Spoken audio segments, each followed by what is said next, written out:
Hi friends, నేను మీ భాస్కర్ మేకల. So మొత్తానికైతే 10th డే ఆఫ్ ఓటింగ్ ఎలా ఉంది ఏంటి, ఎక్స్ట్రీమ్ లెవెల్లో ఓటింగ్ పడుతుంది. అండ్ మీరు ఊహించని విధంగా టాప్లోకి వచ్చేస్తున్నారు అండ్ మామూలుగా దూసుకురావట్లేదు. అండ్ ఇంకొకటి ఏంటంటే, నిన్నటి వరకు 15 మెంబర్స్ ఉన్న కంటెస్టెంట్స్ ఇద్దరు ఎలిమినేషన్ అయిన తర్వాత వాళ్ళ ఓటింగ్ లైన్స్ క్లోజ్ అయినాయి. ఆ తర్వాత నుంచి అంటే నిన్న మిడ్ నైట్ నుంచి చూసుకుంటే మాత్రం ఈరోజు మిడ్ నైట్ వరకు, అంటే ఈ ముందు నెక్స్ట్ వచ్చేది కాదు, ఆల్రెడీ నిన్న నైట్ 12 వరకు ఉన్నది మాత్రమే నేను క్యాలిక్యులేషను మనకు వచ్చిన ఇన్ఫో ప్రకారంగా అన్నీ చూసుకొని చెప్తాను. ఈ రోజు మిడ్ నైట్ అంటే ఈ నైట్ ఏదైతే ఉందో నైట్ మిడ్ నైట్ వరకు 12 వరకు ఉన్న అప్డేట్ ఇది. సో శ్రీజ టాప్ పొజిషన్లో లీడ్ చేస్తుంది. 15 మెంబర్స్ కాస్త 13 అయినా ఓటింగ్లో పెద్ద చేంజెస్ ఏం లేదు. టాప్ పొజిషన్స్ మారుతున్నాయి. కొంతమంది హౌస్లో పెద్ద ట్విస్ట్ ఉండబోతుంది. హౌస్లోకి ఏం ట్విస్ట్ ఉన్నది ఏంటి అనేది కూడా క్లియర్గా మాట్లాడతాను. అండ్ ఇంకొకటి ఏంటంటే, ఓటింగ్ ఆర్డర్స్ మీకు నచ్చిన కంటెస్టెంట్స్కి ఓట్లు వేసుకోవడానికి మాత్రమే ఈ ఆర్డర్స్ అని చెప్తాం తప్పితే ఏదో పర్సనల్గా నాకు ఎవడో చెప్పాడు, ఇది చెప్పారు, అది చెప్పారని మిమ్మల్ని ఏదో నెగిటివ్ చేయాలని కదా. మీకు నచ్చిన కంటెస్టెంట్స్ ఎక్కడ మిస్ అవుతారు, మీరు ఓట్లు వేసుకోండి అని చెప్పేసి చెప్పడానికే ఈ క్లారిఫికేషన్ అనేది చేస్తూ ఉంటాం. మేము ఇంత కష్టపడి అన్నీ గ్యాదర్ చేసి ఇన్ఫో తీసుకొని మీకు చెప్పడం అంటే ఊరికే ఏం చెప్పం, మాకేం పనిలేక కాదు కదా. మీకు ఎంతో అంత షో మీద ఇంట్రెస్ట్ ఉన్న వాళ్ళు వాళ్ళని ఆ హౌస్లో చూడాలనుకునే వాళ్ళకు ఓట్లు వేసుకుంటారని. అరే వీళ్ళు కరెక్ట్గా అన్నా కూడా వాళ్ళ ఓటింగ్ పడకపోతే ఇంటికి వచ్చేస్తారు, ఆ విధంగా ఉంటుంది. కాబట్టి ఇది చెప్పడానికి అదే main reason. So Sreeja top పొజిషన్లో ఉంది అండ్ 16% తోటి టాప్ పొజిషన్ లీడ్ చేస్తుంది. అండ్ నిన్న చాలా క్లారిటీగా ఉంది. అండ్ నిన్న చాలా క్లారిటీ తోటి ఈమె ఓటింగ్ అనేది ఒక్కొక్క స్టెప్ పైకి వెళ్ళిపోతుంది అండ్ ముందుకే వెళ్తుంది తప్పితే వెనక్కి రావట్లేదు. ఆ రేంజ్లో ఓటింగ్ అనేది పడుతుంది. 16% తోటి టాప్ పొజిషన్లో ఉంది. అండ్ సెకండ్ వచ్చేసరికి మాత్రం ప్రియా ఉంది, ప్రియా శెట్టి.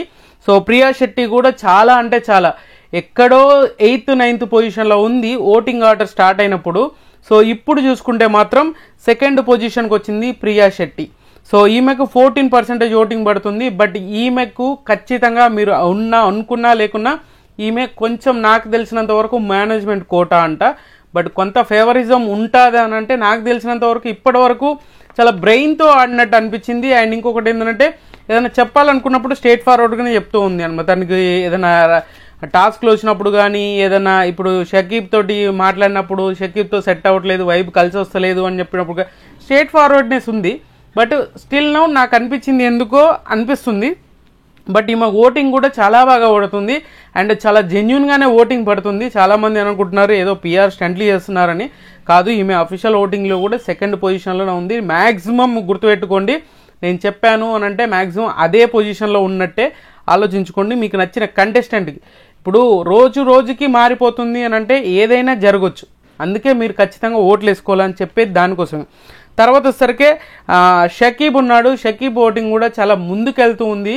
బట్ మనోడు చేతులారా మనోడే చెడగొట్టుకుంటున్నట్టు ఉంది. ఏదో చేద్దాం అనుకొని పాపం అనవసరంగా బుక్ అయిపోతున్నాడు. నిజంగా చెప్పాలంటే షకీబ్కి లక్ కలిసి రావట్లేదబ్బా. మనోడు కష్టపడాలనుకున్నా కష్టపడ్డా కూడా ఆ లక్ ఫ్యాక్టర్ ఏదో ఉంది చూసారా, ఆ లక్ ఫ్యాక్టర్ అనేది మనోడికి వర్కౌట్ అవ్వట్లేదేమో అని నాకు పర్సనల్గా అనిపించింది.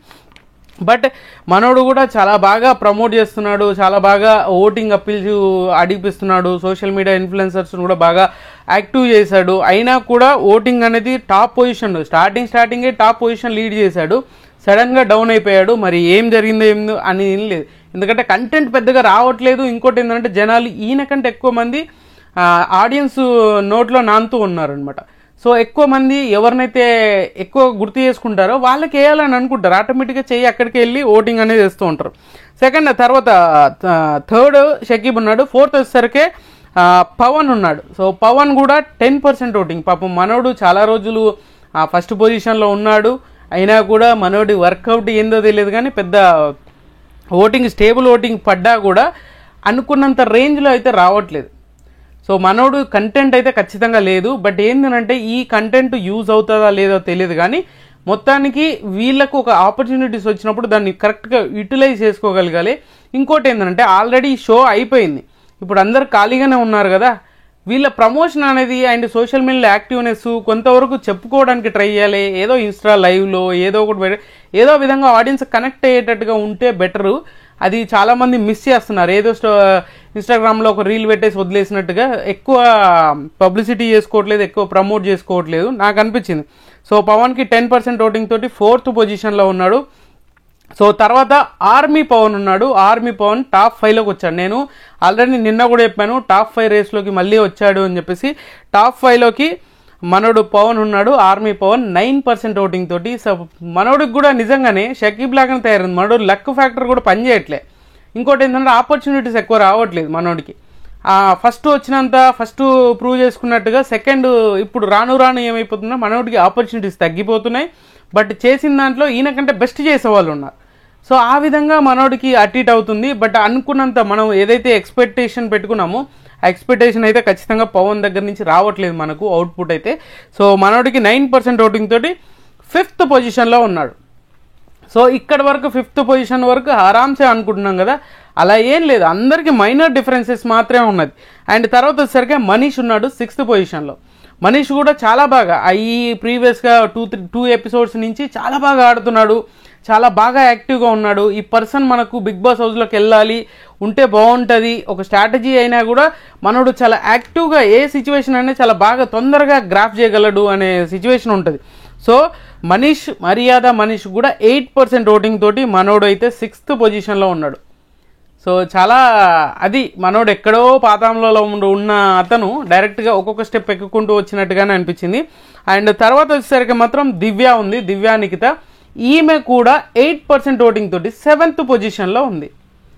8% ఈక్వల్గా ఉన్నారు. ఆల్మోస్ట్ మైనర్ డిఫరెన్సెస్ కాదు, ఆల్మోస్ట్ ఈక్వల్గానే ఉన్నారు. సో వీళ్ళిద్దరు పేరుగా జాయిన్ అయ్యారో అప్పటి నుంచి వీళ్ళకు బాగా లక్ ఫ్యాక్టర్ కలిసి వస్తుంది. దివ్య కానీ అండ్ మనీష్కి కానీ బాగా వర్కౌట్ అవుతుంది వాళ్ళకి ఆ ఛాన్స్. ఇప్పుడు మనీష్ ఉన్నాడు, మనీష్కి ఎల్లో కార్డు తీసుకోవడం జరిగింది. అండ్ దివ్యకి వెంటనే ఇప్పుడు మనోడికి మనీష్కి ఎల్లో కార్డు తీసుకోగానే మన దివ్యకి ఓటు అప్పీల్ అడగడం జరిగింది. ఇలా టాస్కుల వైజ్ కానీ వాళ్ళకి లక్ ఫ్యాక్టర్ ఎందుకో వీళ్ళిద్దరు పేరుగా ఆడినప్పుడు చాలా లక్ ఫ్యాక్టర్ కలిసి వచ్చింది. అండ్ దివ్య వీళ్ళిద్దరు కూడా సేమ్ పొజిషన్లో ఉన్నారు, 6th 7th పొజిషన్లో ఉన్నారు అనమాట. Extreme level అనిపిస్తేలే. సో అలాగే ఉంది.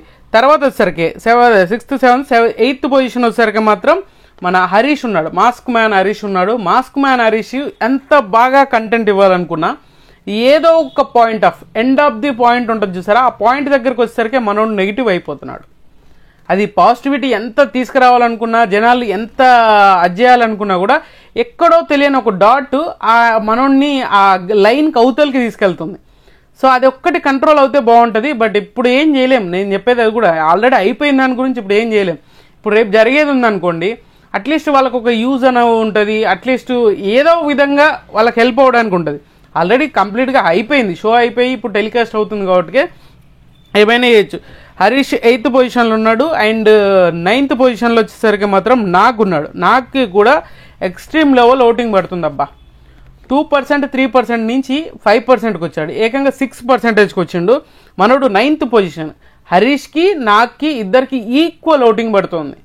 ఈక్వల్ ఓటింగ్ అంటే 6% ఓటింగ్ పడుతుంది. అండ్ నాగు ఎందుకో తెలియదు కానీ జనాలకు కొంచెం స్లో పాయిజన్ లాగా జనాలకు ఎక్కేస్తున్నాడు. అది మా అభిజిత్ కొన్ని మాటలు చెప్పడము, అభిజిత్ మోటివేషన్ చేయడము, ఇలాంటివన్నీ చేసినప్పుడు ఆటోమేటిక్గా కొంతవరకు ఆడియన్స్కి బాగా కనెక్టివిటీ పెరుగుతూ ఉంది. మనోడు అంతే జెన్యునిటీగా ఆడుతున్నాడు. ఓడడం గెలవడం ముఖ్యం కాదు, అక్కడ ఏ విధంగా ఎంత నిజాయితీగా ఆడుతున్నాము, ఎంత స్ట్రేట్ ఫార్వర్డ్గా ఉన్నాము అనేదే మెయిన్ కాన్సెప్ట్. ఆడియన్స్లకి కనెక్ట్ అయ్యేది ఆ మెయిన్ ట్రిగర్ చేసేదే అలాంటి పాయింట్స్. నువ్వు ఏదో మతలబ్ చేసేసి పక్క నుండి తొక్కుకుంటూ నువ్వు ఏదో టాస్క్లు గెలిచావు అని అంటే అది ఖచ్చితంగా ఏదో ఒక టైంలో నువ్వు బ్యాక్ ఎండ్ అవుతావు. అదే సిచ్యువేషన్ ఇప్పుడు అది తీసుకెళ్ళి డైరెక్ట్గా నామినేషన్ పాయింట్ అవుతుంది పెద్దగా. నువ్వు గెలిచినా ఆల్మోస్ట్ ఈ వీక్ అయిపోతావు, ఈ వీక్ సేవ్ అయిపోయినా నెక్స్ట్ వీక్ ఖచ్చితంగా అదే పాయింట్ మీద రేస్ చేసి వాళ్ళు బుక్ అయిపోతావు. సో ఇలాంటి నాగా కొంచెం స్ట్రేట్ ఫార్వర్డ్గా ఉండి కొంచెం నిజాయితీగా అనిపించే క్యాండిడేట్లా ఉన్నాడు. బట్ చూడాలి ఎంత దూరం వస్తాడు. And 9th position. 10th position వచ్చేసరికి మాత్రం అనుష ఉంది. అనుష కూడా 6% ఓటింగ్. ఈమె ఓటింగ్ కాన్స్టెంట్గా పడుతుంది కానీ పెరగట్లేదు, తగ్గట్లేదు. ఆల్మోస్ట్ 6, 7 అంతకు మించి 8 అంతకు మించి పోవట్లే. బట్ ఏంటంటే ఇప్పుడు 6% ఉంది, కాన్స్టెంట్ ఓటింగ్ ఎట్లారా అనుకుంటున్నారు కదా. కాన్స్టెంట్ ఓటింగ్ అంటే ఏంది తెలుసా, ఈమెకు తగ్గింది అని కాదు, వేరే వాళ్ళకి పెరగడం వల్ల ఆటోమేటిక్గా ఈమె ఓట్ బ్యాంక్ అనేది సేమ్గానే ఉంది. కానీ వేరే వాళ్ళకి పెరిగింది కదా, దానివల్ల ఈమె ఓట్ బ్యాంక్ అనేది తగ్గినట్టు అనిపిస్తుంది. బట్ ఓవరాల్గా చూసుకుంటే ఈమె చాలా స్టేబుల్ ఓటింగ్ పడుతుంది అనేది క్లియర్గా అర్థమవుతుంది. సో హరీష్, నాగ్, అనుష, ఈ ముగ్గురికి 6% ఓటింగ్ తోటి ఆల్మోస్ట్గా హరీష్కి అండ్ నాకి సేమ్ ఉంది. మన అనుషకు వచ్చేసరికి మాత్రం మైనర్ డిఫరెన్సెస్ ఉంది, కొంచెం డిఫరెన్సెస్ ఉంది. సో అనుష 10th పొజిషన్లో ఉంది అనమాట. సో 11th పొజిషన్ వచ్చేసరికి మాత్రం కల్కి ఉంది. కల్కికి 2% ఓటింగ్ పడుతుంది. కల్కికి 2% ఓటింగ్ మరి అనుకున్నంత రేంజ్లో ఆమె పర్ఫార్మెన్స్ చేయట్లేదని కాదు, ఎక్కడో ఏదో వీళ్ళు అందరూ చేసే పెద్ద మిస్టేక్ ఏంటంటే సోషల్ మీడియాలో ప్రమోట్ చేస్తున్నాము, ప్రమోషన్ వాళ్ళతో చెప్పిస్తున్నాము, వీళ్ళతో చెప్పిస్తున్నాము అంత మాత్రాన ఫాలోవర్స్ ఓట్లు వేయరు. గుర్తుపెట్టుకోండి, మీరు మీ సోషల్ మీడియా నుంచి మీరు పక్క వాళ్ళకి పోస్ట్ చేసేటట్టుగా, పక్క వాళ్ళని మీ వీడియోను పుష్ చేసేటట్టుగా ఉంటే మాత్రమే మీకు అది వర్కౌట్ అవుతుంది.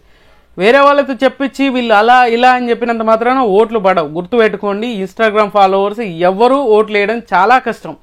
వాళ్ళు మీ మీద అభిమానం ఉంటే తప్పితే ఎవరో చెప్పారని ఖచ్చితంగా ఓట్లు వేయడం అయితే జరగదు.